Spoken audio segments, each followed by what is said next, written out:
and welcome to Perfect Puppy Preschool, an online survival guide for all you new puppy owners to help you between the time of first taking the puppy home and going to your first training session. My name's Jo-Rosie, I'm the Head of Behaviour for School for Dogs. You can read more about my background at the website www.school4dogs.com. In this video I'm going to be helped by Debbie, who's my colleague. All of her details are also on the website www.school4dogs.com. In this training guide we want to cover all the things that owners often ring us to ask us during that period, and also worries that owners tell us that they've had when they first come to puppy school. So the things that we want to cover are settling in that first night, making sure the puppy settles properly, toilet training, which is a big one, preventing any of that mouthing and biting behaviour from getting too bad, and teaching puppies rules about their mouths. Feeding, using treats and training as well as feeding your dog, and teaching them food manners. Socialising the dog in the house, so teaching them to settle to a mat when they've been asked, teaching them to drop items they might have stolen, and also teaching them not to chase the kids when they run around with their fluffy slippers or to be too frightened of the hoover. We're going to do an introduction to clicker training as well, so we're going to teach sort of recall behaviours with the clicker to show how to use the clicker. And also some socialisation outside of the house, so how to greet people, and how to teach your puppy not to be too frightened when they see that first big bus or bike or child running around or pushchair or other dog. So I really hope you enjoy it. Put your puppy on your lap, get a cuppa, sit and watch it, and then get training. Thanks very much.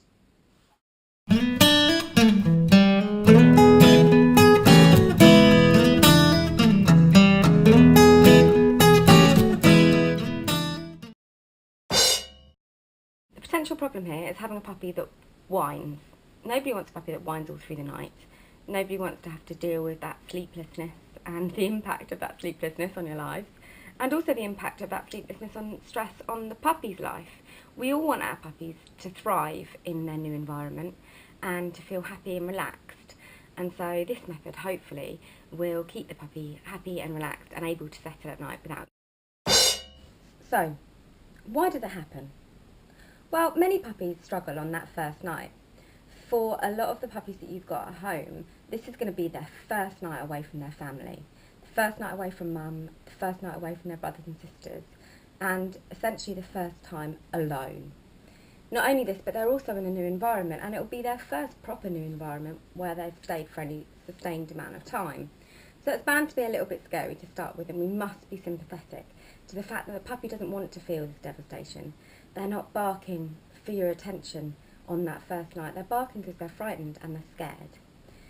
So first off, you've got to sit down and have a really good think about where you want your puppy to sleep. But not just where you want your puppy to sleep, where you want your full-grown dog to sleep.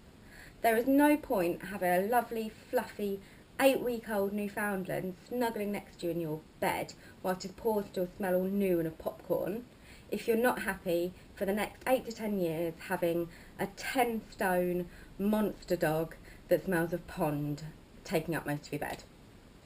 You need to think about where you want your dog to sleep for the long term, and then what we're going to do is we're going to set them up to succeed and to sleep well in that environment, so that we've built their expectations and they know where they're going to stand for the rest of their dog life, hopefully. How do we solve this settling at night debacle? Well, what we're going to do is we're going to set the puppy's bed up in a way where the puppy doesn't feel so frightened. There's not too much change for him. We're then going to give him a little routine whereby he's tired and he's had a wee and he's had all the things that he needs before he goes to bed. Not only that, but we're also going to give him something just before we go to bed to keep him entertained for the next 10 to 15 minutes, so that when you leave the room he doesn't fixate and get stressed on the fact that you've left.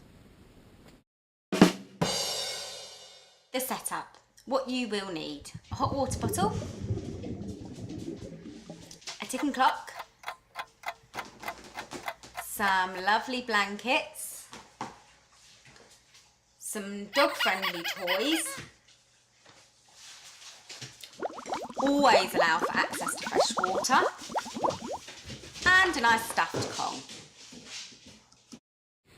What we're going to do is we're going to set up this bed ready for a puppy's first night's sleep.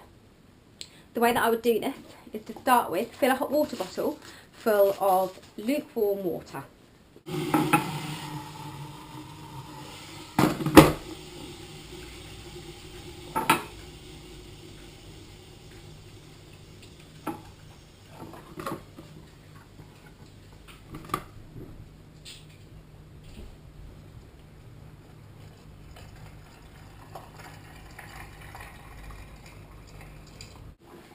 Then what we do is we're going to get a ticking clock, or even a loud watch will do. If you can hear,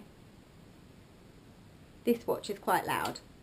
So this helps because it stimulates the puppy and it sounds like the heartbeat of the mother, which relaxes the puppy, as they usually are used to sleeping next to or on their mother or littermate. So we're going to get your watch or your clock, pop it in with the water bottle, and this is going to be Mummy. It's also warm, it stops the puppy from getting too cold. So we're going to pop this in the bed. Also going to pop some blankets for the puppy to crawl under and around. And a nice little dog-friendly teddy as well. So we're setting the puppy up so that they've got everything they need to succeed and to snuggle down and to have a good night's sleep. Then, just before they go to bed, we're also going to give them a Kong. 5 quick things you need to do to remember before you put your dog to bed. Firstly, don't play with them or get them excited. Take them outside, but not for a game. Getting puppies excited just before they go to bed is a really bad idea and doesn't tire them out. So instead, just pop them on the lead and take them out for a wee.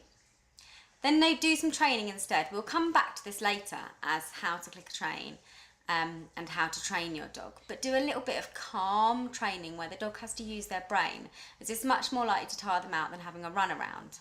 Get your crate ready, make sure you put water in there for the night, and then get a Kong. It has to be the right size Kong for your puppy.